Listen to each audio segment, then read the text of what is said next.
MMA Roadshow, episode number 145. My name is John Morgan. Cold coffee? Well, damn it, not only is he with me, we are at the Casa de Cold Coffee, chilling at your house. How's it going, brother? I'm doing good, doing well. Yeah, welcome to the homestead. You know, I would lie and say that I cleaned up for you, but you know. Well, we are at home in Las Vegas this week. It is a very rare off week in MMA. It's crazy. I mean, there's no UFC, there's no Bellator, there's no Professional Fighters League, there's no RFA, LFA, there's no there's none of that stuff. Yeah. So it's kind of a wild week. We're getting to enjoy the holiday a little bit. So I do not blame you for not cleaning up for me one bit. It looks like you're in kind of a like that spring cleaning, New Year kind of thing going on. I feel like you're like mid rearrangement of some stuff in here. Just to set the scene here, we're in what I guess you would kind of call your studio, Yeah, right? my I mean, studio. it's basically like a big, master living area that you have taken over. But over here, you got stuff for green screen setups. You got professional lighting and stuff, which I mean, looks like you could shoot some pretty seedy stuff in here over in this part of town, right around the corner from Palace Station. That's why D-Dub used to always come over to this neighborhood. I actually was filming some scenes with D-Dub and his mistress. Oh, wow. That's how we're starting 2018, huh? Okay. No, but yeah, I mean, just kidding, D-Dub. I won't ever show that footage. But in here, I tore out the old Xbox. I'm setting up a little gym in the garage, so that's going to go out there and be our entertainment system. I'm not going to run cable out to the garage, so we at least can have Netflix or whatever streaming to kind of take our mind off the fact that we're actually working out and all that good stuff. And then my gear's over there from past events. It's kind of the staging area. So when we go to events, I'll put everything, get it all together, and then it moves over to the door, and then it goes out. And when it comes back, it kind of looks like that. It just kind of lumps onto the floor. Yeah, I'm a little less disorganized on my gear when I'm at home. I feel like I used to make sure everything was all nice. Oh, yeah. But we would just travel so damn much. I feel like I'm just like, That's it. That's it. When you get tired sometimes, I mean, like long days, when it gets to that Sunday, you get home or whatever, and you just take it out and you're like, I don't even want to look at this for like that's it. Days, and this week we actually got to have it. It was kind of weird, having the week off, it's funny because you feel like, oh, I know there's things I want to catch up, and I'm going to go out and do this, and but it's like literally the first 2 days I just want to sleep and just sit. I didn't do nothing. I didn't do nothing, man. I'm not that's going to lie. That's the best part. I mean, fight weeks are long days. I mean, as glorious as it might seem to, I want to be on the event, I want to be this, and again, granted, it is good. It's good fun. to be there, but no question about it. You're looking at 12, 14 hour, some days longer than that hour days. And every single day. Every single day in a row, you just kind of want to just not do anything when you get back. And those damn early weigh-ins. That's brutal.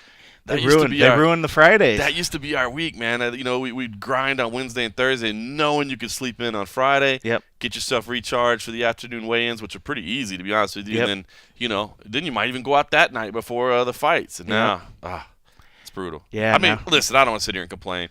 We have some of the best jobs in the world, and I'll never forget that. But True. It is more grinding than easy. But that sounds like you're getting back in the gym. I'm gonna try. I turned 40 this year, bro. Yeah. In March 15th, man. So we're talking about 2 months away. Wow. So it's not like I can even put in that much work before then. But I don't know, like 2018, I'm turning 40. I feel like now or never, man. I gotta. Yeah. My kid looked at me the other day, and my kid literally said, "What happens when you and mommy are dead?" And I'm like, oh, shit. What? I thought he was going to say, like, something else. Like, no, he's like, I thought it was going to be the birds and bees shit or something. Oh, well, he did touch on that a little bit. But, he was like, what happened? I'm my only family. What happens when you and mommy are dead? And I was like, first of all, don't talk about that. Yeah. And I was like, it's not going to happen anytime soon. That's when you're like, well, Eli, you might have your own family by then. Unless he's like, nah, I'm just going to be the. It's like, because I want your stuff. That's what it was. He's like, can I have your car? Does that mean that I can use your TV anytime I want it? Oh, God. Well, I mean, he is getting that age, man, especially, with him now. I hear stories, the guys told me when Sandu and those guys came over, he wanted to show off all of his hitting and his striking skills, and it's only going to get more so. Yep. So, I mean, you're going to have to get in shape just because you're going to be the natural sparring partner at the house. It's hard, man. He beats up on me. But I want to be able to chase him around the park and go play soccer with him and that sort of stuff. So I got to drop some LBs this year. This is the year, man. We got to do it. We keep saying it's like this year. this year, but you're right. I But mean, it's a like fresh I start now. turned 44 this year, and I feel you. I think it's natural to start feeling your mortality. I think we probably should have thought about it before, but at that point when you're knee deep in 16-hour days and just trying to get your career going, you don't even think about that stuff. Nope. Especially being workaholics as we tend to be. A lot of times you can only do so much. But that's I think that's good. I mean, we resolved that this will be the year to start getting off our ass. I mean, especially using the connections that we have to, get the training done that we need to do, point in the right directions. I was talking to Angelo Reyes earlier, striking coach of Frank Mears and Anna Hulatons, and trying to get tips on him, like because I want to get a boxing bag set up, so where It's a good workout right there. Go work out the arms, just kind of work out some frustrations and stuff, asking him things. And I know we know people in all kinds of elements, different disciplines of martial arts, that we can pick up on things. And I'm sure some listeners now listening to this will throw some ideas our way as well. But, we'll have to keep it in balance with the hashtag frosty beverages. Well, I was going to say, and keeping in line with our commitment to health and our commitment to bettering ourselves, as we sit down at 1 o'clock on a Thursday afternoon, we're enjoying a Ballast Point home game. Yeah, yes, we are. Delicious Fathom IPA. Back to the Ballast Point home game. Unfortunately, our beloved Boomers is no more. Heck, you sent me a picture of the thing all stripped down to nothing. But that does allow us to enjoy our Ballast Point home game. And today, the Fathom IPA India Pale Ale. I'll just tell you what they say about it, since I don't have quite the refined palate that they do. It says, Fathom IPA highlights our favorite characteristics of the West Coast IPA style. This crisp and clean brew features a touch of malt on the surface with an ocean of zesty orange and piney hops below. The result is a refreshing, easy drinking IPA with just the right amount of depth. I get it. I definitely, after you clarified the orange, because the first one I was thinking it was like a pineapple. I definitely tasted a citrusy edge to it. But yeah, man, it's good. I mean, what's nice about this, as opposed to some other IPAs, some IPAs can be very off-putting to somebody's palate if you're not used to IPAs, because it's such a punch in the mouth. Yep. Sometimes it hits you at different sour points and different areas of the tongue, but this one was kind of mellowed out. I mean, this is like a bit sort of soury, but it's like the lager of IPAs, man. It's like you can sit here and just drink this, man. Yeah, I was actually just like, I did ask if we wanted to get glasses so I could feel like we were fancier, but now we're just drinking from the can. I found myself like triple gulping, just hope sort that's of. Okay, Andrew, that we're drinking from the can. Our buddy Andrew. I'm sure Andrew's probably like, no, fellas, a glass. But I mean, it's not like it's been sitting in the can forever, so we're only tasting aluminum or anything. But I mean, it's delicious, and if that's the case, it's only going to taste better when we put it in a glass. But I dig it, man. I really haven't had one of the Ballast Points. I'm not just trying to say that because Ballast Point's been wonderful enough to give us some products, but I like it. I do too. I mean, the shit's not cheap. Let's be real. It's not. I tried to when Fiasco had his birthday. But if you party, just want to do like a couple years of podcast and happen to meet the guys, you can get a really good then deal on it. It works. Then it works. But yeah, I tried to go out and get a 6-pack or something. I was gonna get a 12-pack for Fiasco at his birthday, and it was I shit you not, it was like $15.99 or something for a 6-pack, and I was like, holy cow. I mean, granted, they put great ingredients and all that good stuff, but I balked. I got him like a big liter of some gin, some Seagram's gin that I wasn't even sure Shame was on good. you. I know. Shame on you. I know. I backed down. So I mean, but you hear this, man, Andrew? I gotta learn to not let the price point dissuade me from it, because it's not PBR. Delicious. It's not PBR. It is not PBR. It is. It definitely kicks it up a notch. I mean. I found out they have a restaurant in Temecula. Really? And I'm going to be there in a couple weeks for Bellator. The week that you go to North Carolina, I'm going to Temecula for Bellator. I might have to stop by, check it out. They have it's like a brewery slash. Yeah, I don't think they actually brew on site, but I think it's like a restaurant that features their products. Interesting. I'm gonna go check that out. I bet they have some dishes made with it. Shout out to Ballast Point. Yeah. Shout out to our commitment to health and. Yeah, but hey, I mean, listen, a healthy, balanced lifestyle includes some day drinking, right? I agree. I wasn't going to say what time it was. Then you done let the cat out the bag. Day drinking in moderation. Well, listen, I figure I've got to work early tomorrow. Yeah. And, it's not like we're going to go hard. Nah. I mean, we'll see about that. I mean, we'll see. All right. Speaking of enjoying themselves, have you seen, were you shocked? Because I was. Dana White did a big interview with Yahoo Sports, man, a little over half an hour, about 35 minutes. Our man Kevin Iole sit down with them on Skype, which is not surprising. Obviously, Kevin Iole's been covering the UFC for a long time and has a good relationship with Dana White. But the fact that Dana White did it while he's on vacation in Thailand and took the time to do a more than 30-minute interview, it's so wild. I feel like Dana's finally kind of coming out of his shell maybe a little bit. Like after the sell, he kind of backed away for a while and really wasn't doing much media at all. And we talked to him both on and off record, and he kind of admitted, he had some emotional times, and it was really a difficult process for him. But now, here he is. He's on his damn vacation in Thailand and doing a big interview. Yeah. When was the last time you didn't do some bit of work on vacation? Oh. Granted, we're different. We definitely work hard, but that's the thing about Dana. Dana works nonstop as well. Dude plays pretty damn hard, but he works hard too, at least in the sense of this. Like, he's not going to go on vacation and turn his phone off. Right. I guarantee that'll never, ever happen.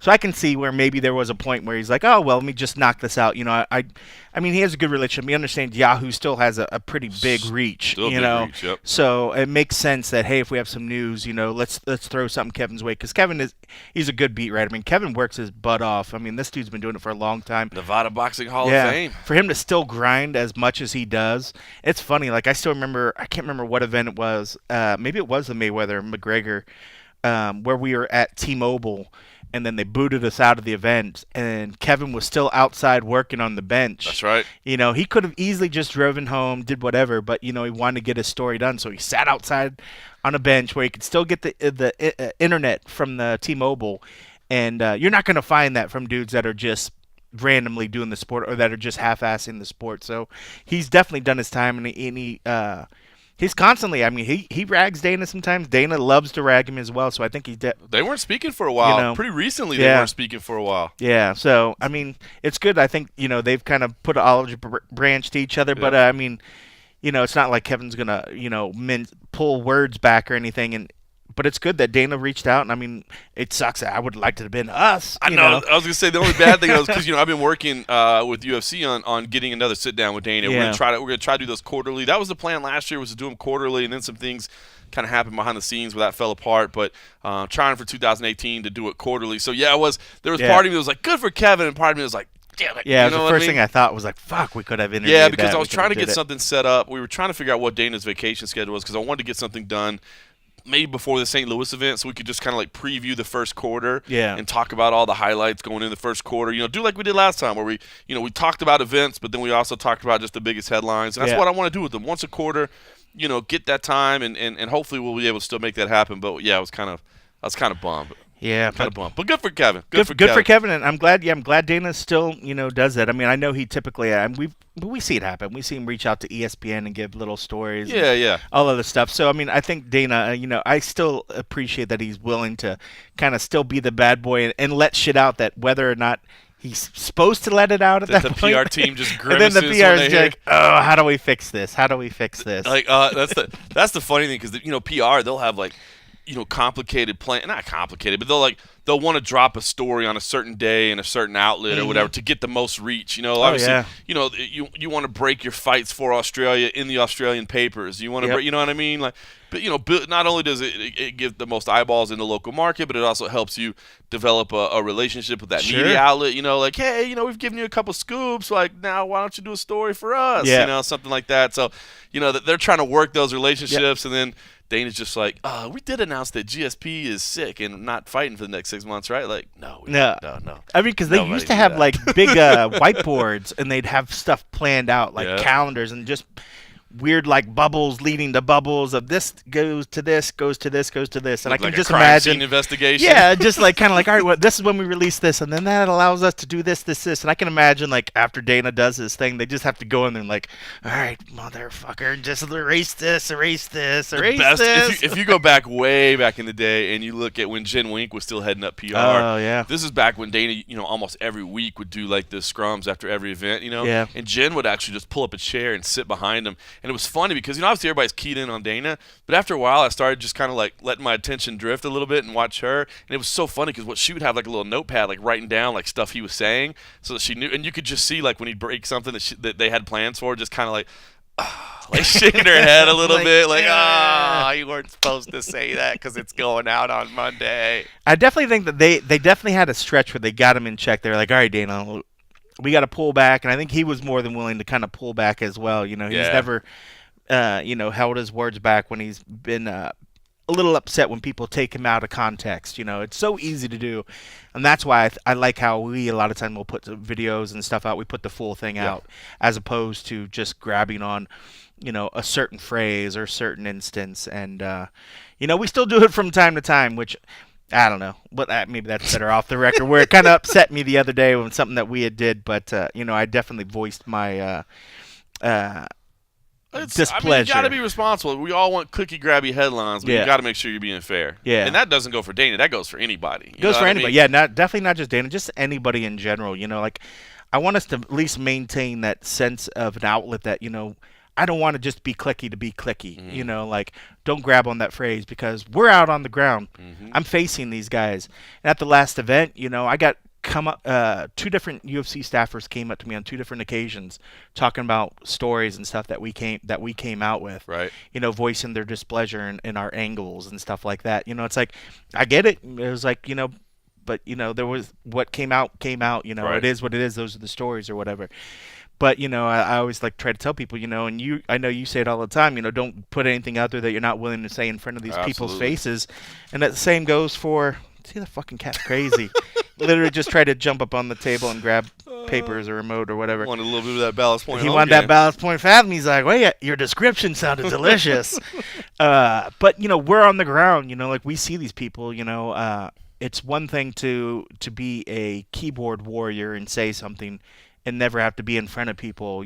That's why, I stress for any outlet, careful of what you say and what you do, because if you're on the ground and you're in front of these people, they will come up to you and they will voice their displeasure. I think that's good. I mean, I really do, and you're right. I say it all the time, but I do honestly live by that mantra. And I think people are always asking for advice. What would you do? That is one thing I really do words to live by: is do not write anything, tweet anything, say anything that you wouldn't say to somebody's face, man. Some of the stuff that I see that's with stories where it's like taking something a little bit out of context, for the sake of it, it makes it a good story, even though it's probably not exactly the truth, or what, what I mean. I don't like that, and some of the snarkiness and stuff that we see. Like, I just don't like. I mean, would you say that to somebody's face? Is that the way you would treat somebody? Yeah. Like it's not right to me. What I mean? It's okay to criticize. I mean, I know that for the most part, I think I'm a pretty positive guy. I mean, I try to be anyway. Like, that's kind of my energy.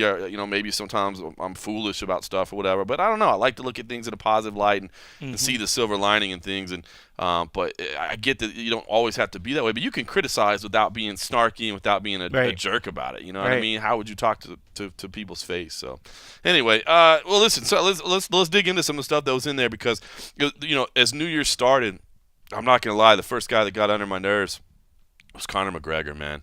Those tweets came out that Conor's like, effing beg me, and I was just like, come on, man. Like, I tell you what, I guess I'm tired of the shtick, man. I'm tired of the I'm rich, beg me shtick. You know what I mean? Like, I'm more of the especially like with what Habib did the other day, and just how dangerous he looks and how much of a fighter Tony Ferguson is. Not that I don't love. I want to see Conor fight. That's not it. I do want to see Conor fight, but this just social media play and all this beg me. I got too much money. I don't, man. I'm kind of over it, dude. Like, if you don't want to fight because you made $100 million, I don't blame you, bro. Like, I don't want to fight, and I've never made $1 fighting, and I don't want to get there and do it. You know what I mean? So if you've got $100 million sitting in the bank and you don't want to fight anymore, I'm cool with that. I'm totally cool with that. But if you're gonna, claim to be the champ and act like the champ and what, like, get in there and fight, man, because there's some good fights to be had right now in that division, and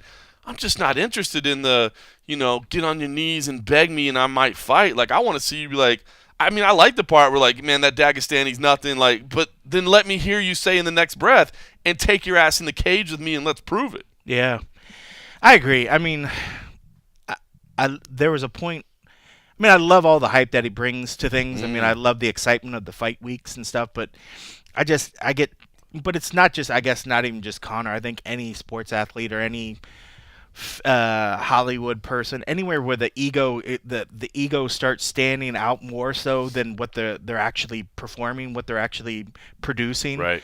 It just gets so distracting that I find myself just tuning it out. You know, Yes. when he does his fighting and when he does his martial arts, I mean, that's all the hyped up shit that I need for me to just respect the dude. Oh, it's and amazing. but when I hear him, just every other one's either now it's just an advertise for a product or, you know, beg me or this. I'm like, man, for someone that used to come off and try to portray himself as so humble, you know, you've went so far into what people say. Don't let money change you. Don't let money Yeah. change you. Now it's to the point I get it. You know, he's already accomplished enough that his family, his life is set for money wise. Yes. And now His at this kids, point, his you know, kids. yeah, I mean, like your legacy is set. You know, now it's a matter of, you know, what people think of you as a human being, and you know, I guess it's hard. I guess it's hard to separate that too, because you know you want him to be this human being, but he is a sports person. So when it comes to sports, I think the type of mentality that you need to thrive and to go into that realm, and let alone be very good at it, is the same stuff, that self belief. And how do you turn that off when you stop fighting, That's true. when you do the other stuff? And I've always Because- said I don't mind people being cocky. Like if you're a cage fighter, if your job for a living is to lock yourself in a steel cage with another human being Yeah. who has been training for the past 2 months to kill you, yeah, you probably ought to believe in yourself. Yeah. It's like I'm okay. I don't know. I guess it's just. Just like, man, look at me. I came from nothing, and look who I am now. That's cool. Like I want to see that. Yeah. Instead, it's just beg me to even get in there. Like no, I want to see. Look, I became the king of the sport because I'm the greatest that's ever done it, and you know I'm gonna sit your bitch ass down when we get in there. So, you know, like Yeah. I'm okay with it. I want to see him fight, man. I guess that's Yeah. what I'm saying. I want to see him fight. But I guess the refreshing thing. So I was angry for a couple days because I was like, oh my god, here we go again. But to hear this interview, that it sounds like Dana is very much on board with, like, listen, if Conor wants to sit out, that's cool, but we're going to strip him. You know what I mean? You have If he to. wants to fight, then we'll fight. But Yeah. if he's not, then we'll do Tony Ferguson versus Khabib Nurmagomedov, and Yeah. we'll do it for the real title. yeah. And I'm cool with that. I mean, Let's keep moving forward. Yeah, and that's been my biggest thing about what all these holding these different belts is, just holding up the divisions. If Conor wants to fight, Conor can fight. Conor doesn't need a belt to put on these big fights. It's just Conor being Conor. You know, it doesn't matter if Conor is the lightweight champion, the featherweight champion, the heavyweight champion. It doesn't matter. People want to watch Conor McGregor fight, whether it be boxing or whether it be martial arts. So, but for the sake of the sport and the sake of the UFC, or just the legitimacy of the UFC as a real organization, you know, it'll all be taken care of itself, you know, especially if that whole Ali Act gets revisioned and you have to have people fighting and doing the right thing. You can't have these bouts that don't make any sense of fighting Right. outside of weight classes and all this other stuff. But the fact is, I mean, just if they take it away from him, fine. Just let it be done so the fact that the division can move forward. And if Conor ever wants to come fight, people are still going to buy it. You don't Absolutely. need to have a belt around his waist for him to provide value. If that's what he needs to get in there and fight, is to have it to be for a belt, then they could do it just like what they did with Mayweather and just make up a fucking belt. We'll just make a money belt. You know, we'll just make whatever a belt, because if he's not fighting within his division and it's always these one-off fights, then let's just take the belts out of the equation, because they make no sense. Maybe, you know, honestly, I mean, it sounds almost silly to a degree. And I've heard some people say that, hey, man, we'll just, you know, come up with a money belt or whatever. But you know what? It might not be the worst thing for him to just be stripped of the belt and pick fights that do make interest. You know, because like GSP, for instance, that, you know, Yep. he didn't need to come back and fight for a title. It just him coming back was story enough in itself. You know what I mean? So if Conor just is at a point where, hey, he only wants to fight once every 18 months or every 2 years or whatever it is, and he just wants to handpick the fight that's most interesting to him, then that's cool. Maybe it just doesn't have to be for the belt. You know what I mean? Maybe you know, strip him of the lightweight title, and then if he wants to fight at 170, he can fight at 170. If he wants to do a 162-pound catchweight fight with somebody, I mean, would it matter to you if he picked a fight that was at 162 pounds? Like, of course not. You're still going to be like, this is a Conor McGregor fight. So, I mean, and for it seems to him, it's just about the dollar value. Right. You know, at this point, as long as he's reaching his price point and he's happy with it, that's fine. And I'm fine with that as well. You know, like, I don't care. The dude can make all the much money in the world. I just want the legitimacy of the sport to keep right.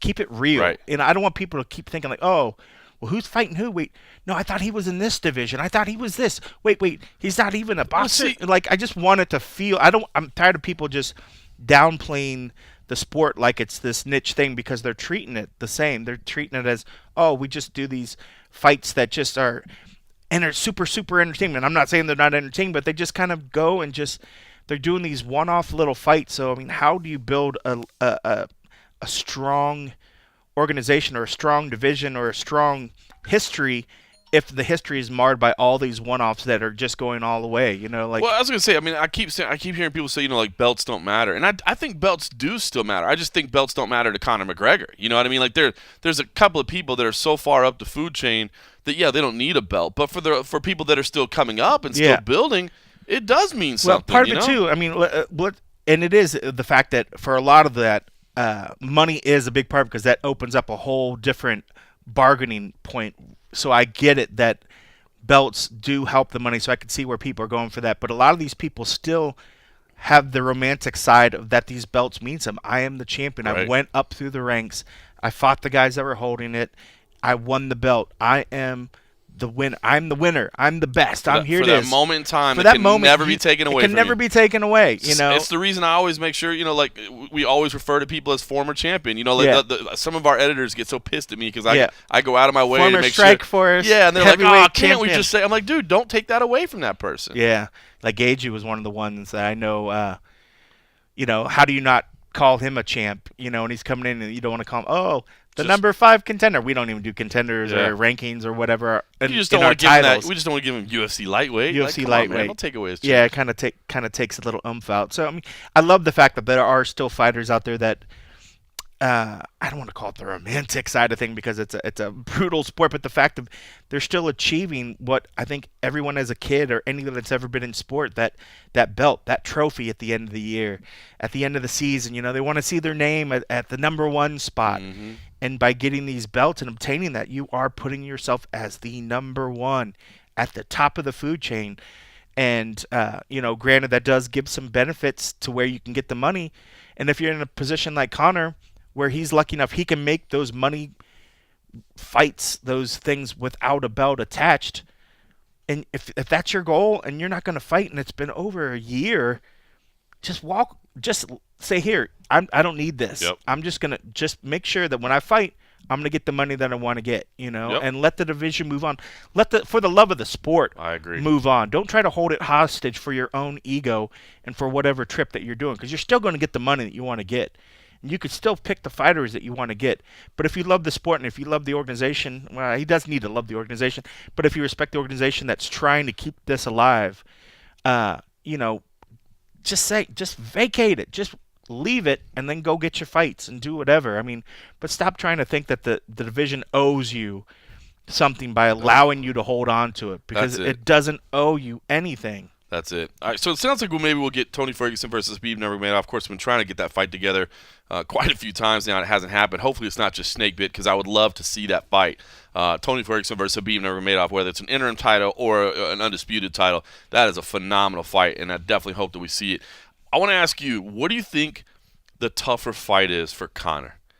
If that's the way it plays out, is that Tony and Khabib fight, and then the winner gets Conor, which one do you think is a tougher fight? Because I got to say, man, I think they're both really, really, really tough matchups for Conor. I really do.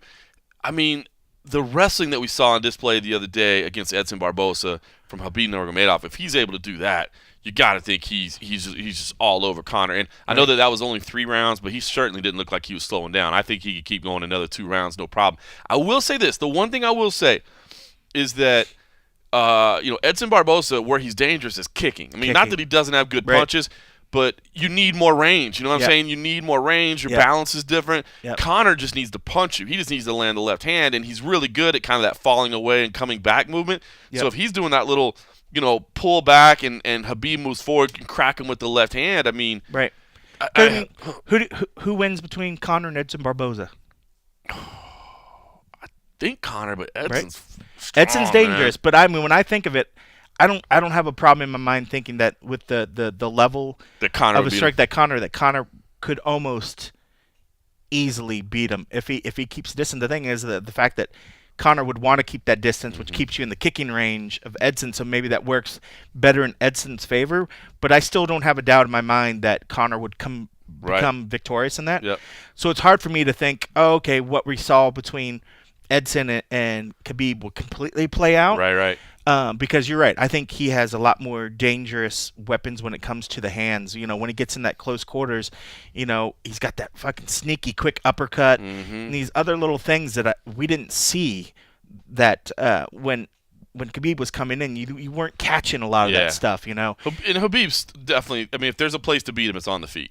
Right, I mean, he's getting Beating better. Khabib? Oh yeah. He's he's getting better, but he's still not the level of definitely not a Conor, definitely not Edson. He's not that level. No, but when he gets a hold, man, it was vicious. The way he was able to kind of control, and even when he had kind of Edson against the cage, he's reaching around and had that wrist with his right hand and was just teeing off. Here's the thing: on his head. I feel like Khabib is a nightmare matchup for Conor, and I'm not saying that Conor is scared. He's not scared. He's not scared of anybody. Now, is it intelligent to avoid the guy that's a nightmare matchup? Yeah, that's called good business if you can do it.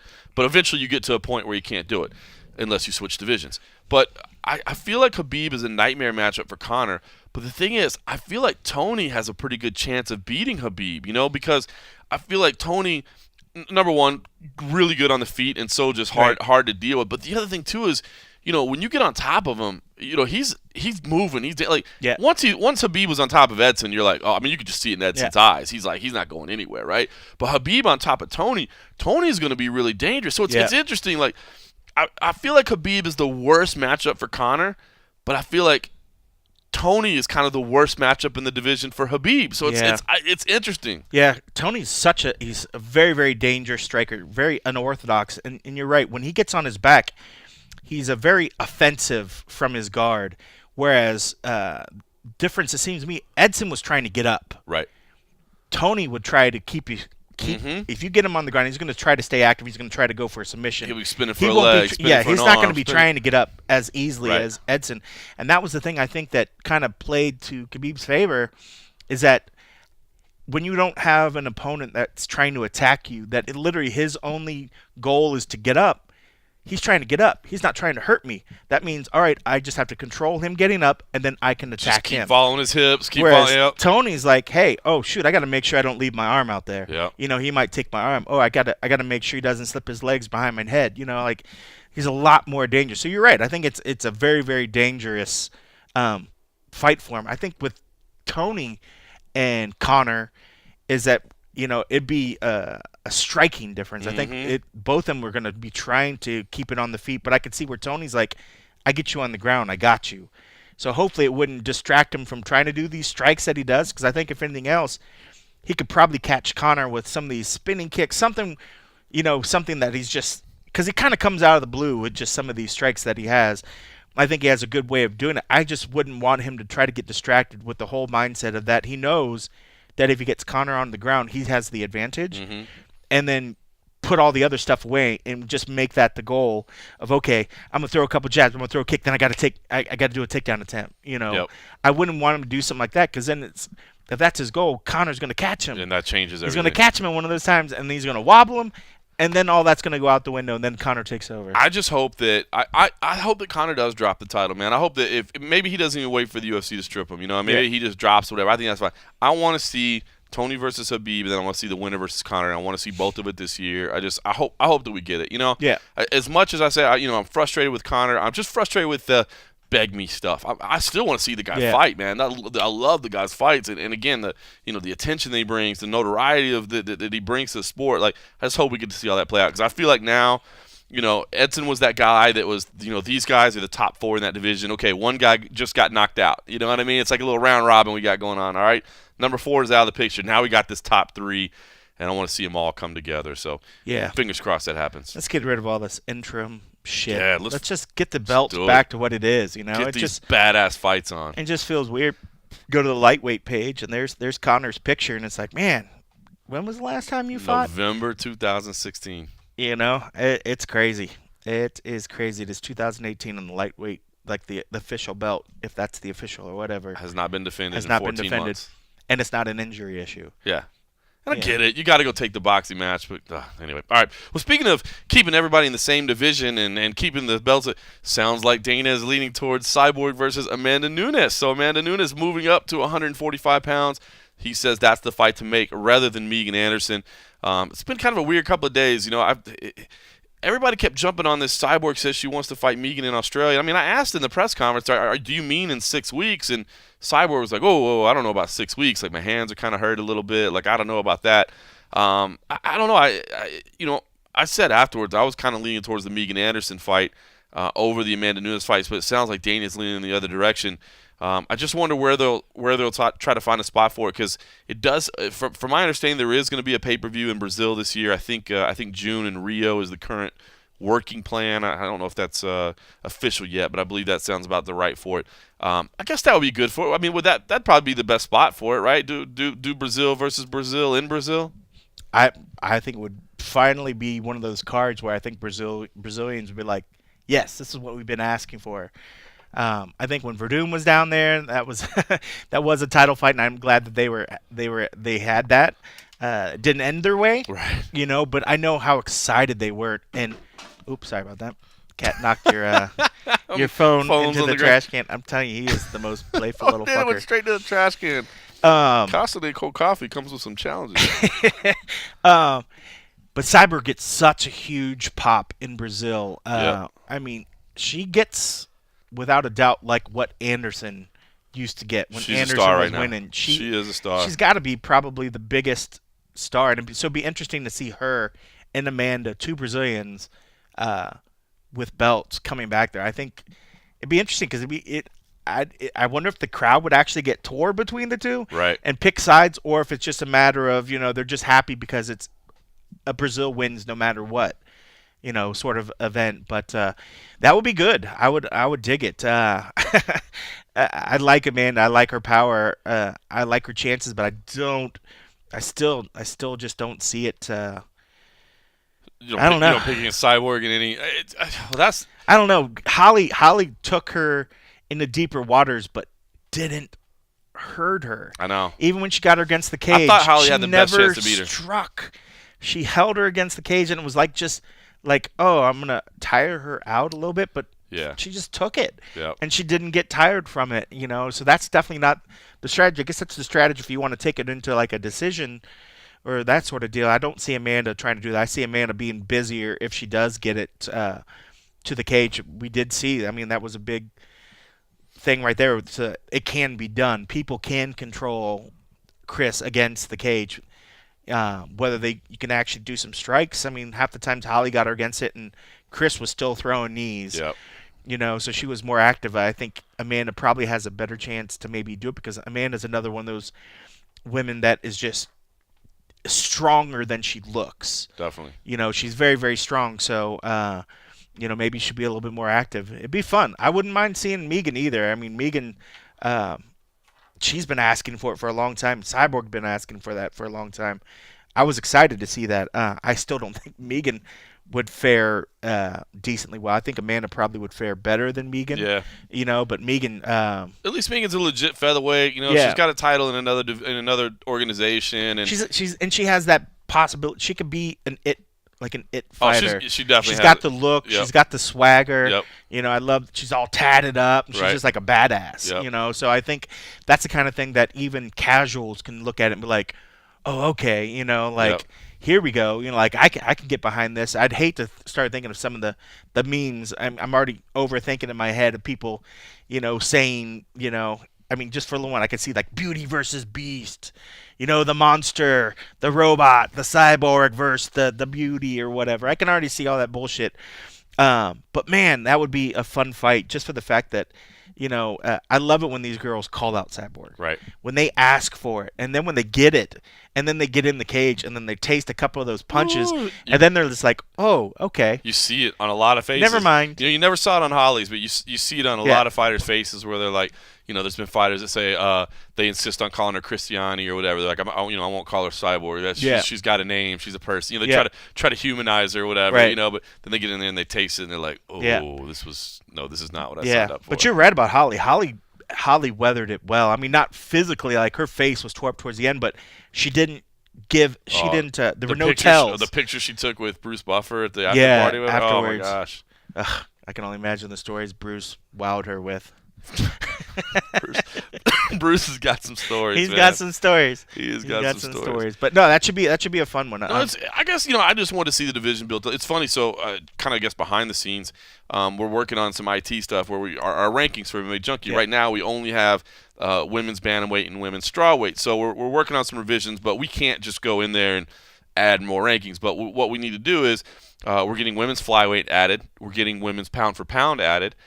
And I said we need to go ahead and have women's featherweight. I mean, if this is a division that has a UFC title in it, then we need to have rankings for it. You know what I mean? And granted, I know it's not going to be easy because, I mean, as far as the division is concerned, the UFC, I think you only have Cyborg. And then so we're going to have to really go outside. And it was funny because we had a little bit of internal dialogue like, hey, do we really want to have a women's featherweight rankings, especially, we go 15 deep plus 3 honorable mentions when there's only one person on the roster. And I was like, listen, if there's a UFC title and there's a Bellator title as well in the same division, like the two biggest organizations in the world both feature this division and both have champions, yes, we need to have rankings. So I guess maybe that's part of the selfish part of me too is having fights between women that are going to stay at 145. Like I can't imagine. I mean, maybe Amanda would, if she was able to win both titles, maybe she'd try to defend both because I guess all it would mean would basically be if she was fighting featherweight, she just wouldn't have to cut weight that week. You know what I mean? So maybe she would try to defend both. But I don't know. It's interesting. I said I like the idea of the fight, and it sounds like that's what they're going to do. I don't know. Maybe they'll do it in Brazil for that pay-per-view. I think that would make a lot of sense. But what I do wonder about, it did seem like maybe they were going, when Cyborg came out right away saying, what about Megan in Australia? You know how sometimes the UFC, like, you can tell, you've been around this game long enough and this company long enough. I mean, you can tell fighters that win that immediately start asking for something else that somebody's been in their ear saying, oh, by the way, if you win here and you're healthy enough, we sure would like to get you on this card. Right. You know what I mean? And I did kind of get a sense that that's what they were trying to do. But after going 5 full rounds and, not getting tagged a lot, but getting touched up a little bit, I did think, well, maybe that's going to be out of the question now. But she kind of mentioned it, and that's why I asked her to clarify about 6 weeks. But it does make me wonder, man, UFC 221 in Perth, it's a good card, and I know it's going to sell out. It's going to sell out from everything we've been told, and it may, I haven't been tracking ticket sales. I really don't track ticket sales in advance. I kind of wait till I get down there usually, but everybody that had told us that, Perth and Western Australia couldn't wait to get the UFC. They do like crazy social numbers and stuff like that. So I'm sure they're going to sell out. And it's got local interest. I mean, you've got Mark Hunt on there against Curtis Blades. That's going to sell tickets. Tai Tuivasa is on there. That's going to sell tickets. Jake Matthews is on there. He'll probably sell a few tickets. Tyson Pedro's on there. Damian Brown's on there. That's good. Yeah, you got the locals in there. Ben Wynn is in there. You got the Style Bender, the new kid, in there as well. Austria travels well. That's one thing do. that we've definitely have heard when we've gone to events that, people, I came from, Northern Australia or Eastern or Western or whatever, and like it's a huge country. Yeah. So the fact that they travel very, very well. So I think if it doesn't matter, even just the names that's already listed, I could definitely see that event. It's going to sell out. Sell There's no out, question. for But sure. I do wonder how it's going to do on pay-per-view because Whitaker versus Rockhold is a big fight. Yeah. But it's not. You got Whitaker, who's really weird. God bless Robert Whitaker, man. He is an incredible fighter, but has just been turning down media requests left and right. The UFC's been asking him to do some stuff, and he doesn't want to do it. And I get it. He's so. The answer I've been hearing is he's just so focused on training. He doesn't want to break camp. He doesn't want to have to travel all the way from Australia to the United States to hype a fight that's happening in Australia. And man, I get that. I think that's admirable dedication to your craft, but it might be a touch short-sighted as well. I mean, you got to cash in, right? You got to strike while the iron's hot, and not to say that he can't beat Luke Rockhold. He very well could, and maybe even should beat Luke Rockhold. But Luke Rockhold's a dangerous fighter that's been elite for a long time. So your time in the spotlight could be gone before you know it, and it's kind of a weird balance, right? Like you really do have to stay committed to being the best fighter you can. But I also feel like you got to, maximize your finances and maximize your time in the spotlight. Because this Robert Whitaker versus Luke Rockhold is a very important fight in the division, but I don't know that it feels like a big fight. Yeah. And I wonder if I mean, because I don't think every champ immediately gets points in a pay-per-view either. So at this point, I can definitely see. I mean, it's already going to sell. I can see where in his mind he's like, I'm getting my guaranteed I get money. paid the same I'm going to regardless. get my money regardless. So why am I going to travel? It's not my job to sell it in America. That's your Fair job point. to sell it. You That's a know. fair point. So I think he's going to do fine over there. So I could see maybe if they switch something up, and maybe that's the sticking point that he's waiting on. The matter of they're not lubing it up enough for Yeah. him. You know, Throw me a couple points, and yeah. maybe I get on that I mean, plane. because we saw the promotional things that come out, and it talks about the different events that they have to be willing to do, and a lot of that was about doing it in the country of the event. Mm-hmm. And it seems to me like that's not an issue. But I mean, we've both done that travel over to Australia. It's a long flight. It's a long And flight. if you're legit in your training camp, which he would be right now, that's a huge thing. And we've seen many fighters before say, "Hey, don't make me do this during my fight camp. Yep. You know, I want to be the best that I can be." So I get it. So, you know, whether or not he comes over here to do one presser during a Vegas event is not going to change whether I think most people are going to buy the pay-per-view anyways, because I think, you know, most of those pressers get put on regular TV. I think if anything else, just do a presser over there and just broadcast it back here. You know, maybe do a Fox, you know, if there's a Fox event, just do a live tie-in to maybe, I don't know, a game or something. Yeah. But they could work something where they could promote it where he doesn't have to. But it's so close to the event, and I just don't see it changing. So I could see him sticking to his guns, because at this point, you know, he's doing his part to do what he needs to do to make that fight what it needs to be, and it's not his job ultimately to be the one that's. He can't make everybody in America It's a love him double-edged all sword, the- though, right? yeah. You know what I mean? If you're like, it's not my job, and then you go, why am I not popular and why am I not making money? Yeah. You know what I mean? It's such a double-edged sword. If anything, I mean, like, put the little pretty boy, send Rockhold out and around, let him do his thing. I mean, like, he's been gone. I feel like we haven't seen Well, him forever. and I like, think that's why- they should be working him through the market, I like, agree. nonstop. And I think You that's know? what contributes to the fact that this doesn't feel like it maybe as important a fight as it is. Yeah. Because Luke's been gone so long. You know, Yeah. I think he's fallen out of.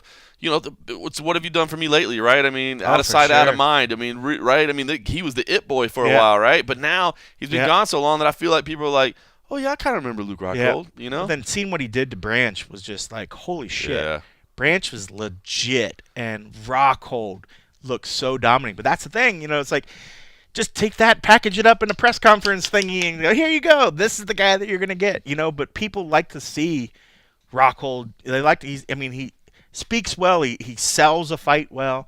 He's a good-looking dude. I mean, the chicks dig him. So, like, throw him out and do stuff. Don't make the other guy that's 15-hour flight or longer flight away have to come over for some meaningless little press conference that most people aren't even going to tune into, Right. except for the diehards. And Right. the diehards, We're already probably going to buy it they anyway. might buy it already just for the fact of the other people that are doing it, you know. So I don't know. It's tough. I get it that the promotion wants it, but yeah, I mean, it's you know, I think it's not just these fighters in this particular instance. I think it's any international fight. How do you make an American audience want to do it? And you can try to send these fighters, and you can try to you know, send them around and see if they do it. But, you know, how about instead for an international fight or something, drop the price point a little bit so that it makes it more enticing for the American audience to buy something that's out of the market, that's a little bit further away. You know, something, especially if none of these fighters are getting points or whatever, you might be losing a small percentage. But if you're knocking it down to a point to where you have a 10% uptick in buys because it's $10 less, I think it would make up the difference. You know, I think there's different ways they could do it, but just putting these fighters out in front of all these people in these pressers or these random radio hits, that's not going to really sell it. I mean, they got to find a different way to do it. I appreciate when the fighters do want to do it, because I think a lot of them do like to get out there and see things. But I think if they really want to do it, put more of these fighters in the promos. Do specific promos about the individual fights that people might forget about it. Half the time they do the promos, they just do the main, the co-main, and maybe one other fight. You know, Yeah. there might be 9 other fights on the card that you have no idea about. You know, make the promos more inclusive of the other fighters. You know, make people understand the full brevity of what a big event it might be, instead of just doing these other things. So I mean, I agree fighters should be able to do some of these things, but I think the UFC could try to look internally and try to find ways to be more creative and stop putting everything on the back of these fighters and expect them to go out and sell the things. I mean, they're doing a lot of work. What are they doing to push Tai Tuivasa? What are they doing to push Li Jingliang? What are they doing to push Tyson Pedro? What are they doing? We love those cats, and I think most of the diehards and those everybody are all, listening to these. Those are all roadshow guys right there. Yeah, these are people we dig because we've gone out and we've actually been in front of them. I want to hear more of their stories. I know we can do a better job, when we see them to try to push these stories out. But you're the organization that's paying their paychecks, for God's sake. Like, do the work to really sell it, and don't just put it on the backs of the main event. You have some other stars in there that can do just as well, and people might be like, oh, that's the difference. I forgot. I love that guy. I didn't know he was fighting on that pay-per-view. Oh, hell. All right, that was enough. I'm going to do it. I'm going to pull my wallet out and go. And then if there's other little financial things that they can work out, I think there's ways they could do it if they're willing to bend on this, these price points that they put out for these events. Like, don't just always assume that they're going to be $60.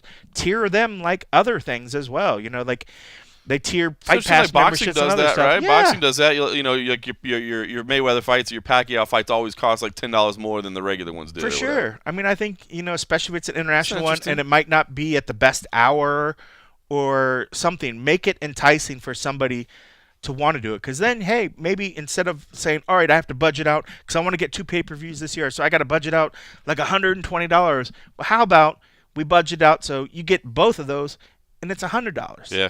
One could still be $60 and the other one could be $40. They do dynamic pricing with tickets. You know what I mean? Like that's become all which I didn't really realize how prevalent this is now, not just for the UFC, but just like everything. Dynamic pricing, like everything goes up and down. It's all as you get closer, maybe it drops or it fails. It's all supply and demand, and the prices that are announced at the start of the on sale don't necessarily mean the prices that you're going to pay along the way. So maybe you could do the same thing for a pay-per-view. And I think that even happens in music sometimes. Say if you want to go watch an event, sometimes the ticket price starts at one range and then the day of the show the ticket's different. I mean, like, they have room to move. They just got to be more flexible, and I think they could probably do a better job of selling the stuff if they're willing to do that sort of stuff. But regardless, I'm excited for that first card. I think it's outstanding. I think the Rockhold fight and Whitaker fight, I'm at the point where it's like I can't bet against Whitaker now. Whitaker, I can't. What he's able to, what he's done. I think I'm like 0 for 7 in picking his fights. Yeah, man. dude. And now this will, not to jinx him, like, all right, I'm going all in on Whitaker, and then Rockhold does what Rockhold does. And I think Whitaker. You mentioned like the long flight. I think the problem is, as you said, we've gone down there quite a bit, the two of us. I think he just needs to take some advice from the roadshow, and that is, just get belligerently drunk. I was gonna say what, Xanax and whiskey, or what are we talking about? What flavors should we just? I hesitate, but I told this story to Abby Subban the other day, and he's like, "You have to tell that on the show," and I'm like, "What? It makes me sound pretty awful." But did I even tell you about my last trip to Sydney? I don't know. I guess not. Right. I don't know. So. Okay, so here's the deal. So the way you get to Sydney from Vegas, obviously you go Vegas to LAX, LAX to Sydney.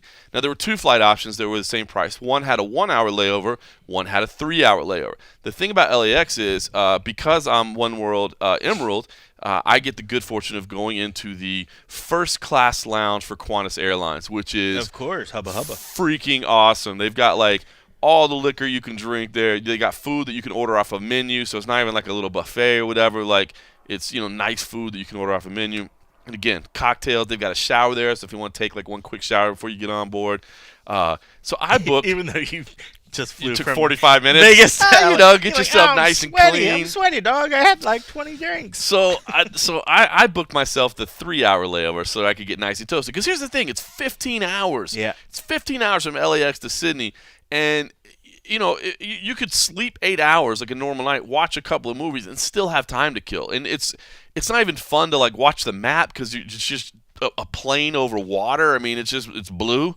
So my strategy when I go to Sydney is basically just get as drunk as possible and pass out on the plane. As you said, one time you assisted me in that cold coffee in that we drank quite a bit of Jack Daniels, and then you were like, hey, do you want to take this quarter Xanax? And I was like, well, I've never taken a Xanax before. Yes, I will. Well, I mean, I have, but a long time ago. But I was like, yeah, I'll do that. Took the quarter Xanax, literally slept for 15 hours. Like, we took off, and I was asleep before we took off, and like we literally touched down, and I was waking up at that time. I slept. I literally. I'm assuming at some point I was clinically dead along the way. So I booked a 3-hour layover, and I take full advantage of the 3-hour layover, and I get sufficiently roadshow ready. I get airplane ready, right? So I'm like, all right. I remember, it's time to go, guys. We got to go get boarded. A couple other people that were on the same flight, including Fiasco Jones, had showed up. He was only on the 1-hour layover, so we had a couple drinks with him. It was like, all right, fellas, you guys ready to go? Let's walk down. Cool, let's walk down. All right. So we head down to go get on the plane. Well, that's all I remember. That's all I remember. So I remember getting up to go. Now, at some point, the next thing I remember is I'm in my seat in the plane, and I wake up and I'm like, I don't remember walking down here like at all. And I look up on the map and there's 3 hours left. So I've slept like 11 and a half hours. Holy shit. Okay. But I'm like, I really don't remember getting here. So I was like, all right, well, then all of a sudden I had the most weirdest feeling. I'm like, did I get my gear? Like, I don't remember grabbing my gear from the lounge. See, so I don't check bags. I only do carry on. Cold Coffee carries more gear than I do, so he has to check his bags. I only carry everything on. So I'm like, I really don't remember getting my gear at all. I'm like, so my computer and my camera may still be sitting in the lounge in LA. I'm like, I'm flying to Australia and may not have any gear. I'm like, okay. All right, hold on. So I remember one of a UFC buddy of ours that works for the company. I remember, he was with me for the last hour, and I remember him saying he was in row 13, I was in row 11. So I kind of look around just to kind of see where he is, and I turn around, and I happen to catch his eye, like he was looking around the same time I was. So we happened to make eye contact, and so I'm kind of looking for something reassuring, like, hey, what's up? Instead, he gives me this look like, oh no! And that's not good radio there, but it's one of those looks like funny eyes, like, oh my gosh, can't believe we did that, or you did that, or whatever. I was like, okay, all right, oh, that's not good. That was not the reassuring glance I was looking for. So at this point, I'm like, I have to make sure my gear's here, right? So I'm like, all right, cool. So I get up, stand up. Luckily, I'm on the aisle because I'm always on the aisle. Get up, pull down the luggage bin. My luggage is not there. Push it back up, sit back down. I'm like, fuck. Like, I don't have my gear, dude. Like, I always put my gear right above me where I'm sitting, right? Mm-hmm. It's not there. I'm like, I don't understand why it wouldn't be there. So, in my head, I started thinking, okay, what can I do? I know some people that live in Australia. I can maybe borrow some gear off them. I can, and so in my head, I'm figuring an emergency plan of how I'm going to react once I get down there, because I can't call Dan Stupp and be like, bro, listen, here's the deal. I've got to wait an extra 24 hours for my gear to get there, right? So, in my head, I've got it. All right, cool. So I'm like, all right. So at this point, there's like 2 hours left. I've been milling in my head for a while. I'm like, all right, 2 hours left on this flight. I'm like, I'm going to go back to sleep, but there's nothing I can do about it now. What's done is done. Can't do anything till I land. Going back to sleep. So I try to lay there, and I'm like, trying to close my eyes, and I'm like, it's just still burning me. I was like, nah, this is not gonna work. I was like, I gotta search all the places around me. You didn't go ask the guy to start? No. Well, because I started thinking, like, I mean, would he pay attention to the fact that I don't have my, you know what I mean? Like, you would probably notice. I would figure, like, if he was with me for the last hour and you thought to look at him, that he probably walked on the plane with you. Right, but I mean, yeah, that might have been a good strategy. So, but I get up and I start. I look at across the way, right? Pull another one down. None of my gear. I go back, and I'm in the front row of coach. Basically, I'm in the very first row of coach. So I check 4 different luggage containers all around me, and it's not there. And I'm like, I definitely don't have my gear. Like, wow. This is not good. This is not good. And so I sat back down and I thought, man, like, dude, like, I know we talk sometimes about maybe I drink too much, but I'm like, this is rock bottom, dude. I'm like, yeah, this is absolutely rock bottom. Like, I've gotten onto a plane to Australia, and do not have my Without gear your gear. with me. I cannot take pictures. I cannot shoot video. I cannot write a story. I can't do anything. Like, this is rock bottom. So at this point now, there's like an hour and a half left, and I'm like, fuck it. Like, I'm going to search every baggage container. Like, I don't care how dumb I look. So I double-checked those 4 that I was like, maybe I'm still a hazy. I was like, let me double-check these 4 again. So I double-checked the 4 in front of me, and I was like, I wouldn't have gone back. That doesn't make any sense. Like, why would I go back behind me? And I was like, I'm going to go up to business. Like, I don't care what they say. Like, I'm going to go up to business, and I'm going to start searching for it. Pull the first one down, business not there. And, everybody's kind of looking at me like, what are you doing up here? Like, the hell? Like, get back there, you peon. I'm like, I'm one world emerald bastard. I just didn't get my upgrade. Second one, I pull it down. There's my gear right there. And I'm like, fuck you. Thank God, thank God, thank God, thank God. Close the door back up. The flight attendant comes by. She's like, you guys need any beverages? Knowing that I have not hit rock bottom, I'm like, I'll take a white wine, please. Let's keep the party going. Oh, jeez. But for So like, you were in the first row, coach. yeah, So I wonder if you just is that what do you call it? Bulkhead. yeah, it's got the bulkhead right there. So you have to put your thing. It's not like you could put a bag That's underneath. right. That's right. So I wonder if you were just walking and you just saw an opening and you just threw immediately it up stuck there. it in there. It might have been. Or like maybe like the one right above us was already taken. I mean, I should have been first on, but I remember leaving the lounge, and that's Yeah. it. Did you talk to the? Yeah. So the other person, by the way, whose name shall remain nameless at this time, but was also involved in the Brazilian brothel story. I was like, I was telling him my story. He's like, "What's funny you mentioned that?" He's like, because I also did not remember walking to the plane at all. Oh, jeez. He was like, but I woke up, and he was like, he basically woke up like the moment that we happened to lock eyes was the moment that he had just woken up as well. And he was kind of looking around for like, what the hell just happened? Like, where are we? What happened? Oh, Jesus. And he was like, but his story was much nicer because he woke up and there was a huge like 2-liter bottle of water like in his seat back. Like he doesn't remember leaving the club, but he had the wherewithal to go grab a big bottle of water because he knew he was going to be a little dehydrated. So he fared much better. He veteran. found bonus material. Me, I was worried that I had hit rock bottom. Yeah. Well, there is a lesson to be learned. Yes. Ballast Point home game. All right, so another big interview that dropped this week. Jeff Nowitzki with Joe Rogan, man. I thought this was awesome. I rarely get to watch the Joe Rogan Experience live, but he's launched this MMA show now, which I think is really cool. He's because obviously he gets incredible guests. Certainly the connections he has help with that, and the reach that he has is pretty amazing as well. So I don't see why any UFC fighter wouldn't want to go on his program, and he can sit down and do a nice long form with him. So I really love it. Not that his other guests aren't great, but sometimes it's too much for me, man. I live inside the MMA bubble, and sometimes I just when it's too far outside the bubble, I don't get it. But this MMA show I'm loving, and for Jeff Nowitzki to go on there and spend as much time as he did, a little over 2 hours. I think I actually got a chance to watch it live because I was off and I was kind of working on some stuff around the house, so I got to have it and watch it. But I thought this was cool, and I don't know how much interaction the general public has had with Jeff Nowitzki. I mean, we've seen him give a couple of statements here and there. He's done a couple of video interviews, but not a ton. You and I get to see him quite a bit, not only being on the road because he's at most of these events. He tries to get there and really help kind of be hands-on with the athletes and make sure that they see him face to face and they get a chance to know him and they know that they don't need to be worried about him, that he's in their favor.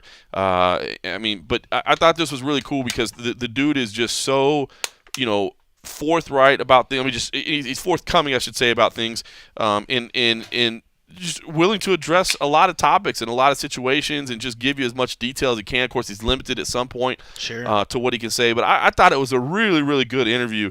And it's funny. I was at Extreme Couture yesterday because my kid was actually working out, but I was working out simultaneously, sir. Oh. Yes, now that my kid has been there for several months, he's more comfortable in the classes. He doesn't need me there for reassurance, and so I was off to the side, just in the cage. Just doing a little grappling. No, sir, not just doing a little treadmill. Just doing. I might get back to MMA training at some point, but I feel kind of, I don't know. I feel kind of feel kind of weird doing it. You know what I mean? Yeah. Like, especially if you're going to be in there, like people you're supposed to be covering. Like, there needs to be some kind of like professional distance. I mean, not that I'd be rolling. I mean, there's not definitely that I'd a be rolling in talent pro, wise. Not that I'd be like in pro practice rolling, but I don't know. It feels kind of weird. But it was funny. I ran into Todd Duffy of all people, who's living in California now, but he's in town, just taking care of a few things in Vegas this week, and he's getting in some work at Extreme Couture while he was there. But it was funny. He walked in, and I'm not sure if he was more shocked just to see me because I hadn't seen him in a while, or if he was shocked because I was on a treadmill. So he definitely had a kind of a funny look. But it was funny because he was just about to listen to the piece as well. He showed me his phone. He was like, "Oh, I'm about to listen to this with Jed Nowitzki." I was like, "Oh, bro, I just checked it out." And Todd Duffy, he was like, "Man, this dude." He's like, this dude is the man. I mean, he's like, I really like him. Like, this guy is he's so informative and straightforward and honest. And I don't know, man, it was cool. I was glad to see him get that piece out there. So yeah. I don't know if you'd gotten a chance to check out any of it, but I was impressed by it. I think he's a guy that I don't know. I've been impressed by him and what he's accomplished so far in the UFC. Sure. No, I didn't know that Joe had started doing these little MMA shows. I know it's awful close to the MMA Road show, so watch it there, Joseph. Joseph Rogan. I got my eye on you. But no, I think that's great. I mean, you're right. I mean, when it comes to a platform and dude that's got his, I mean, we hear as much, you see in a lot of the post-fight interviews, guys are like, dude, I've been dreaming of this moment of, one, getting the arm raised in the UFC, but then get interviewed by Joe afterwards. Right. So I think a lot of guys will probably be clamoring. So, I mean, I love some of his off the cuff, sort of out of this world talks in his regular shows. So I'm glad that he has one that's based around just MMA stuff. And Nowitzki, man, yeah, he's a good character, man. I've never seen anything that would make me think that he was shady or a bit, like a company dude. He's like the right guy. I don't see him as like being just like a company guy. I mean, even when we heard talks and we try to poke about certain fighters, and he was for the most part, was very blatant in saying like, I can't say anything that's gonna, just let out fighter information. I could say whatever, up to a certain point. So he always has the fighters. I don't want to say they're best interest because he is a company guy, but he's not trying to throw people under the bus, just for the sake of for the company. He's on their side. So he's on their side. I think you're right. I think you hit the nail on the head.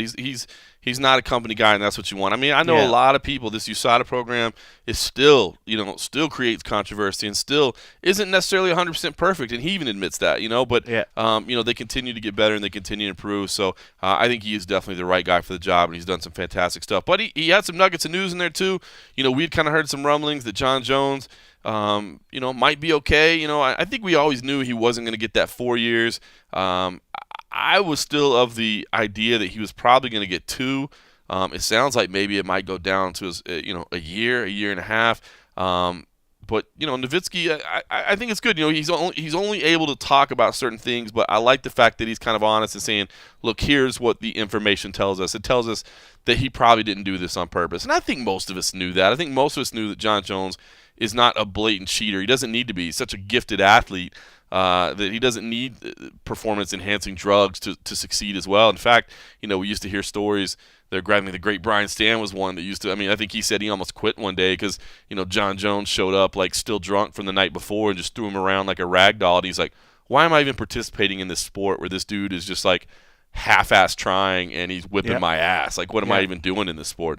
So he's not a guy that needs to cheat. So I am happy because nobody wants to see John Jones away. You want to see John Jones fighting, but God damn, John Jones, just start paying attention to what you're putting in your body, right? I mean, it sounds like from all indications, and we've heard the working theories that it may have been from an illicit drug that was laced with something that showed up on a test, which you certainly can't prove because you can't get the same batch of that illicit drug. But I know John Jones isn't a cheater, but I also know that he's a champion, and you talked about the character and the person and those sort of things, man. Like, bro, like, I hope this has just been I hope this is not a situation where John feels like he got out of something again. You know what I mean? Like, I can just keep doing this. Like, look at this, man. This stuff just keeps sliding right off of me. I keep getting out. I got 9 lives, man. They can't get me. Like, I hope that this is one like, oh my God, I almost lost my entire career.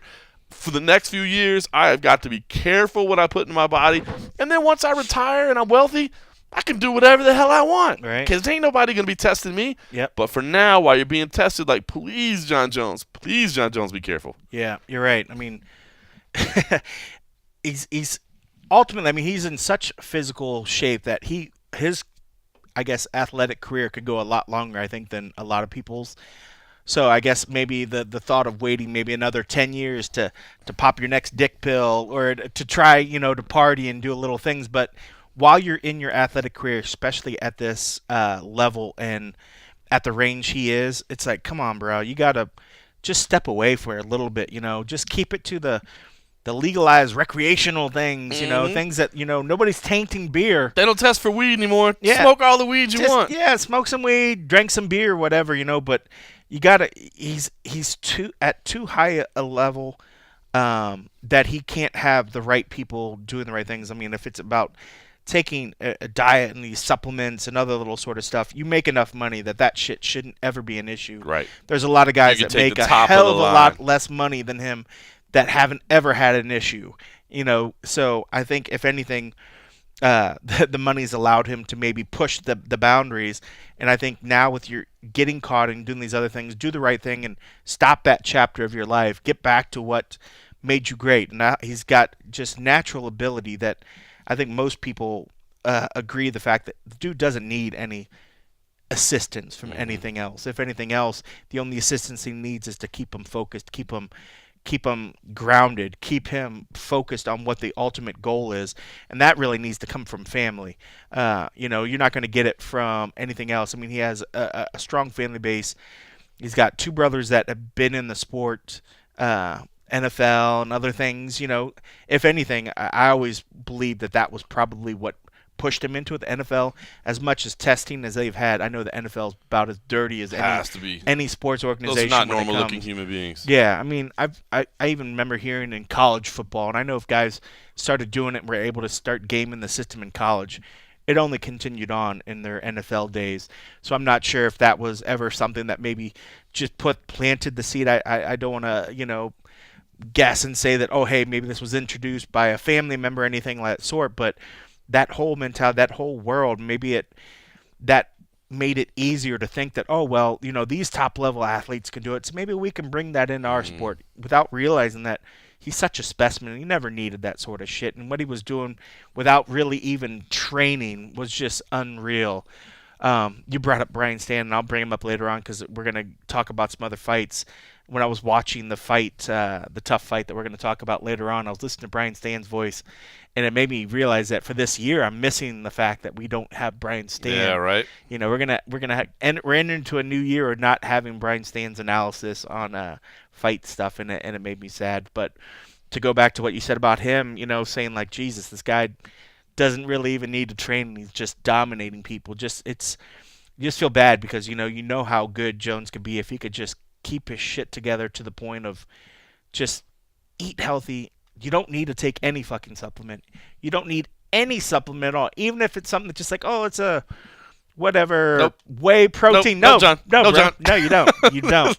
Just stick to veggies and meat and potatoes and some veggies, bro, and you got it. Don't eat the meat that Vanderlei Silva and some of these other cats from Brazil have been eating. But no horse meat. No horse meat. No tainted meat from China. No, none of that stuff from China. But I hope he comes back. I hope he's back sooner than later. But I hope he cleans up. I hope he cleans up what he's doing because, dude, listen, man.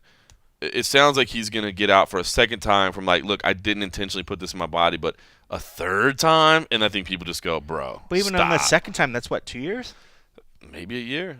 It's not. It doesn't have to be 2 years. So yeah. But I don't know. We'll see. I was almost thinking that it had to be 4 years, so I'd be surprised if it's anything less than 2 years. I still think it sounds like they're all optimistic, but I don't know. My initial assessment was 2 years. I guess I'll stick with that for now. But it just sounds like there's a lot of optimism around everybody. Jeff Nowitzki, you saw Malki Kawa tweeting some things. It sounds like they're all optimistic. Even Brandon Gibson was like tweeting. So I don't know. It sounds like everybody's optimistic. Yeah. But I don't know. But with his skill level, even if he stepped away from 2 years, I was thinking even at 4 years, the dude is still in his athletic prime. I think he ultimately could probably step away from 4 years, and if he still had the drive, could still make an impact. 2 years, he could definitely still make an impact. I mean, We saw what George did, and George is at a later part of his prime than where John is by Mm-hmm. far.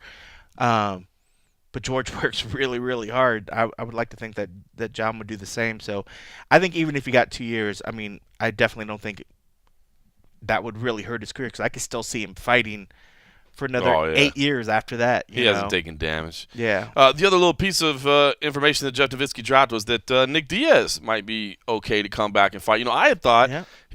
that basically Nick Diaz. What we heard was that Nick Diaz had whereabouts issues, which basically means three strikes in a 12-month period, and that's considered a negative finding. And I kind of took that as like Nick Diaz basically flipping the bird to USADA and saying, "I'm not Stockton salute. Yeah, dog. I'm not doing your little program, your little, tell me where you are program." Yep. And that was basically indicating that he had no intention to fight anymore.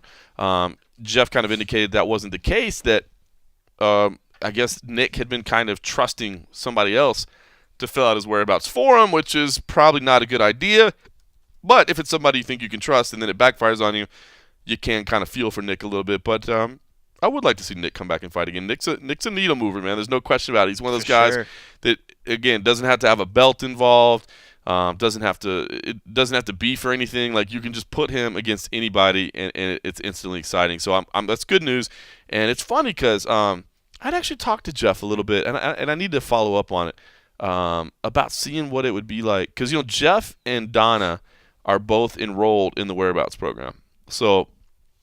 And that's Donna Marcolini, employee number 1 from Zuffa, who's been there forever. But they, she now works on that side of things. She's done operations forever.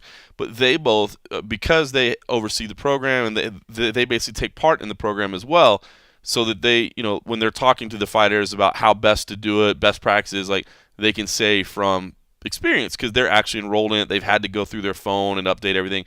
But I talked to Jeff, like, hey, would you allow a media member to be enrolled in it? Like, maybe that might be kind of cool to see because some of these fighters, like, it's a pain in the ass to tell people where I am all the time. I think it might be kind of interesting to do it firsthand, and I don't know if people would find that interesting or not, but I don't know. I think it might be kind of cool to do and just see, like, what is it these guys are actually having to do? Like, is it that hard? I mean, we travel a lot. Like, we're in a lot of different places. Is it going to be that big of a pain in the ass for you to make sure USADA knows where I am at all time? I don't know. Might be kind of interesting. Yeah, I mean, it's just interesting the fact that certain fighters can kind of make it known that, hey, I'm not fighting right now, I'm not doing this right now, and they don't get tested. Right. Whereas other fighters say, hey, I'm not fighting right now, I'm not doing it right now, and then they're like, oh, well, you still need to be tested. And no, oh, you're hiding from this test. Are you referring to Ronda Rousey? I might be. I might have just looked it up and saw that Ronda did not test at all in 2017. She did test 9 times in 2016. Nick did 2 times in 2016. But yeah, it just seems there's a lot of favoritism played out, where if a guy, I think, should actually be able to say, hey, I'm not retired, but I have no plans to fight for this coming year, whatever.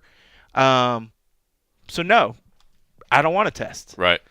Because if you're not going to do it all across the board, and you're giving exemptions, or you're just turning a blind eye for one, and I'm sure there's other ones. Because Dana went out of his way at that last luncheon we had, right? Wasn't that she's been tested? She's in the pool. She's in the pool. She won't withdraw herself from the pool. Her name's in the list. She just has no tests. That's crazy. Like, why are there no tests if she's actively if the treatment's the same? So it just goes to show that. And if we dug deeper, I'm sure there maybe are some other ones in there that we could find. But yeah, it just doesn't. If there's just one, even if that is the golden ticket, that's the only person they allowed that should be, and you're the organization that's supposed to be a third-party organization, you're not underneath the thumb of the UFC, then that same shit should be the same for everybody. I mean, but okay, in fairness, like, if and I guess, I mean, I don't think they give them a bill. I mean, I think they have a working budget, and this is probably something I need to clarify, because what I'm saying is, I think USADA gets a certain amount of money, like a fixed amount of money, right? They don't get, like, it's not like every test they do, they invoice. I don't think they're doing a certain per thing. I think they have an agreement. So here's what I wonder is, if you know that you've got a fixed amount of money and you've got to stretch it out over, X number of tests. I mean, if you're an administrator of the program, Ronda hasn't looked great in her last 2 fights. You know that she was a former Olympian that, had always kind of spoken out against PEDs. You know that she hasn't really had any intentions or announce anything. It doesn't look like she'll fight again.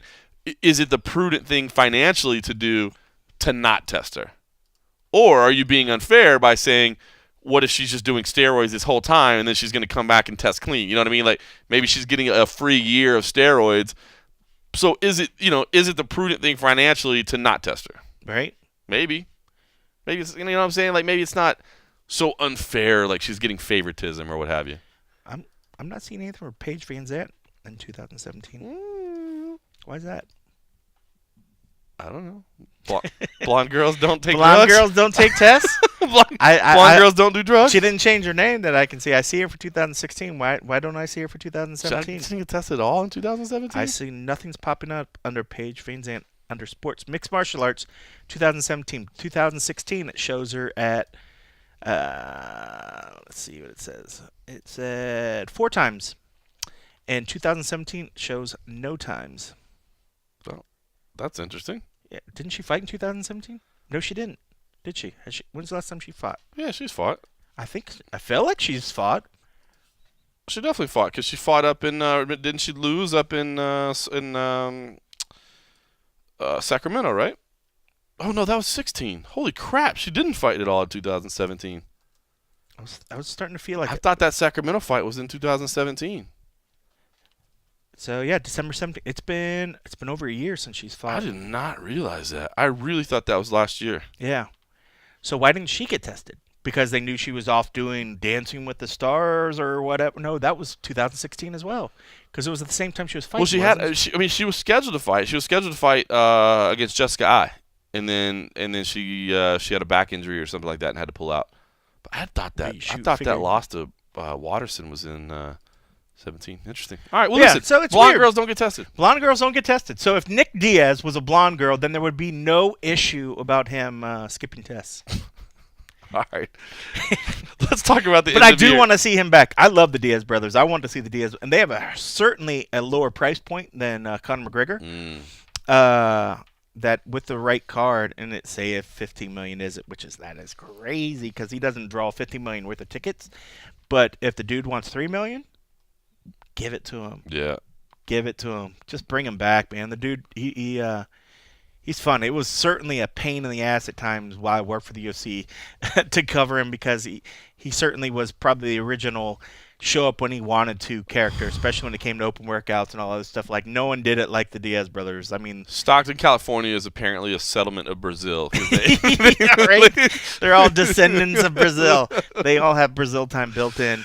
But they are a fun bunch of brothers, man, and they are true martial artists. They live and breathe that mentality when it comes to how they treat it themselves. Maybe not during fight week when you see how they interact with other fighters. You might think that's not very martial arts like, but in their discipline and their belief and how they work themselves out, they fully buy into it for themselves. So it's fun to watch.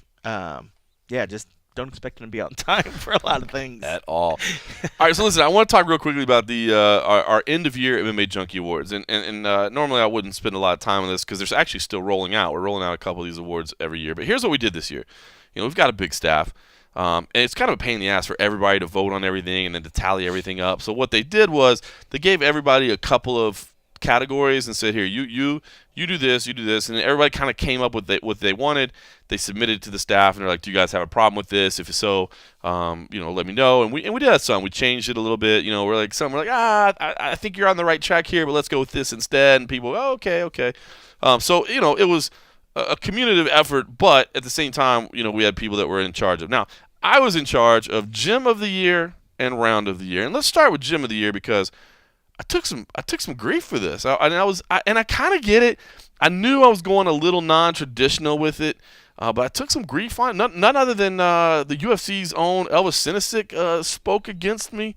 But for the Gym of the Year, I chose the UFC Performance Institute. Now, I get it. Gym of the Year usually means like Team of the Year. Like normally you're saying like you'll go with Team Alpha Male, even though Team Alpha Male isn't a gym. Uriah Faber's Ultimate Fitness is the gym, but it's normally picking a team that had the best year, right? I mean, American Top Team is always there. Jackson Wink MMA is always there just because they have so many fighters, accomplishing things. Again, Team Alpha Male, I thought, was having a great year. Of course, then you had the Garbrandt loss and the Calvillo loss to kind of close things out. So that kind of, slowed things down a little bit for them. But I was like, you know what? Based on all the interactions that we've had at the UFC Performance Institute this year, I mean, it opened this year in May. It served as the home camp for Conor McGregor during his boxing. It's serving as the home camp for Francis Ngannou as he's making his way up the ranks. Joseph Benavidez is there rehabbing all the time, taking advantage of the free rehab stuff. We talked to Duncan French the other day. He said that their stats show that 40% of the UFC roster has already taken advantage of the Performance Institute. You got more and more fighters that are choosing to move out this way or to make sure that at least part of their camp is here. Emil Meek is a guy that just broke camp basically down there and said that he's going to make sure the Performance Institute is a part of every camp he has moving forward. So to me, this was the gym that had the biggest impact on the biggest number of people and, had the biggest, potential to change the sport, change the game. I get it. It's a little non-traditional, and I even put that in my accompanying text about it. It's a non-traditional winner. But I caught a lot of shit. And now I'm wondering. I thought I was making an intelligent decision and making an intelligent selection, and now I wonder, Cold Coffee, was it an educated decision, or was I trying to be too hipster there, and I dropped the ball? You're so hipster. No, because I thought the exact same thing when I was thinking of a gym that most fighters were ranting and raving about how it's been changing the sport, and let alone, we've been seeing it rehabilitate guys, all this other stuff. It's the one that stood out in my head.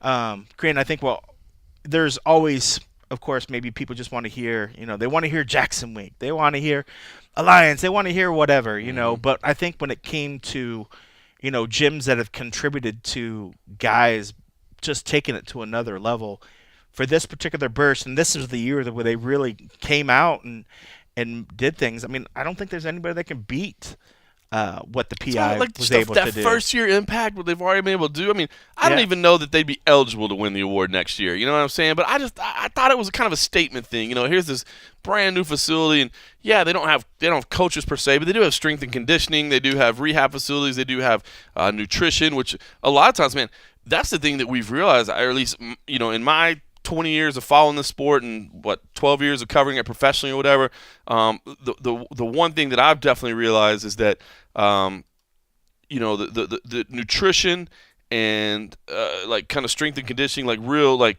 not just kind of a raw approach to professional, that's usually the last thing that fighters get. You know what I mean? Usually they get the martial arts training, but they don't have the real quality physical bodybuilding type training, you know what I mean, and rehab. And I feel like this is an opportunity to add those things. So I don't know, man. I thought it was a good choice, and then there were people just shitting on me and shitting on MMA Junkie. Well, people always do that. Well, I mean, people have their favorites of gyms. People always want to hear it. So I mean, I think anytime you could possibly step out and pull something different, people can have issues. So it is what it is, but next year PI won't be that gym. Yeah. I mean, this was the year for the PI to really come out. So next year, I'm sure a more traditional gym will be back on top. So. I would agree. So the other one I was in charge of was round of the year.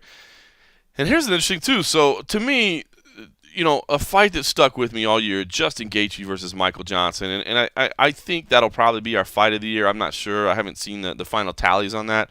But I mean, I think that's a lot of people's fight of the year selection. But to me, and another one here where I kind of felt bad knowing that it's probably going to be our fight of the year to pick a round from it and make it round of the year.